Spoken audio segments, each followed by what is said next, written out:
We have been telling you about that violent mob of migrants kicking off 2019 by storming the southern border once again. Rodney Scott is chief patrol agent of the San Diego sector. His agents were pelted with rocks in the ambush. He joins us right now with the very latest.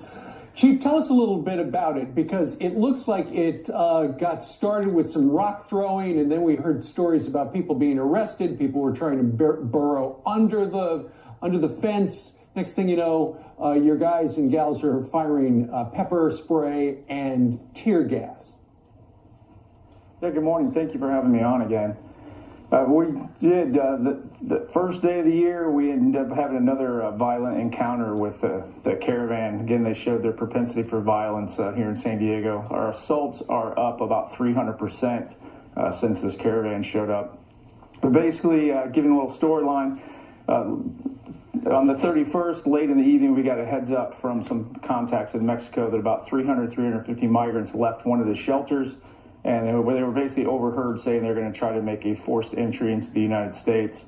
Shortly thereafter, buses started dropping people off right in the area. It's fairly well lit. It's only about 3/4 of a mile east of the beach, south of the border. But in that area, on the Mexican side, they have the high ground. There's actually some new construction, dirt berms up against the primary border fence there, which is the old dilapidated fence.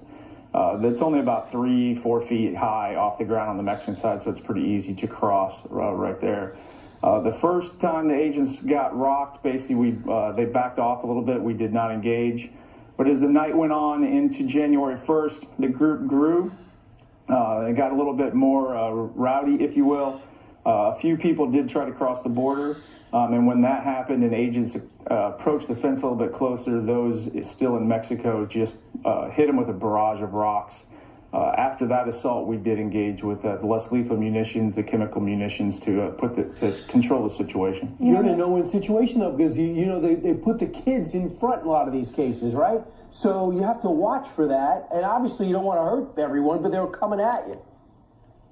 Yeah, and in this particular case, it was a little bit safer for the migrants crossing the border as opposed to those assaulting us because of the terrain difference. It's a unique situation where the assailants in this case were about 20 to 30 feet above and on a berm back behind the border fence in Mexico. So although we were launching some of the chemical munitions over the top of some of the people right on the border fence, that did include a couple of women and some children, they were not affected by the munitions at all. It was actually a pretty good distance. We do have pretty good information, though, and doing interviews that the coordinators of this specific event were encouraging and actively seeking out women and children to go first as a distraction to the Border Patrol agents. Wow. Rodney, when we saw these images the next day, we all came back from our vacations on the 2nd, and it really hit us because we realized we were at parties celebrating with our families, and Nancy Pelosi's in Hawaii celebrating. All these leaders are celebrating with their families, and we see you guys, the Border Patrol agents, that are down there being pelted with rocks, trying to protect our country. And it reminds us of what you're doing, the sacrifices that you're making, and we all say thank you for those efforts. What do you feel when you see what's happening in Washington and the president's trying to negotiate? Nancy Pelosi and Chuck Schumer are saying, absolutely not, we're not giving you money for what you need, and what we've heard Border Patrol agents say that they need to stay safe. So as the chief for San Diego sector, I appreciate your support and acknowledging the risks that the agents place themselves in every day.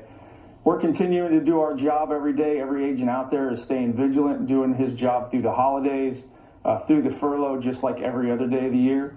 We identify our requirements, what we believe we need to secure the border with the resources that we believe are the absolute minimum to control the border. And then we really just count on our elected officials to do the rest. All right.